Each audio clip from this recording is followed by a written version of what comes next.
تعلیمی بورڈ حیدرآباد کے زیر اہتمام 9ویں اور 10ویں جماعت کے امتحانات کا آغاز ہو گیا ہے۔ حیدرآباد میں ہمارے نمائندے الطاف کوٹھی ایک امتحانی مرکز میں موجود ہیں جو امتحانات کی تفصیلات سے آگاہ کریں گے۔ جی الطاف کوٹھی۔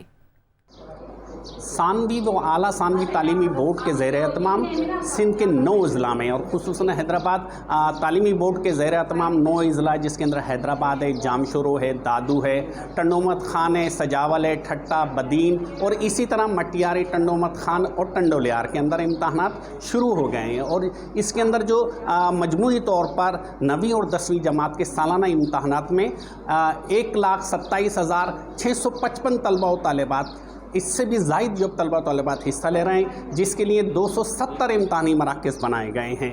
اور امتحانی مراکز کے ساتھ جو نقل کی روک تھام کے لیے سندھ حکومت نے، تعلیمی بورڈ نے سخت اقدامات کیے ہیں، جو 20 ویجیلنس کمیٹیاں اور 262 ایکسٹرنل بھی متعین کیے گئے ہیں، جبکہ دیگر جو محکمہ تعلیم اور ضلع انتظامیہ کی جو نقل روکنے کی جو ٹیمیں ہیں وہ بھی امتحانی مراکز کے وزٹ کر رہی ہیں۔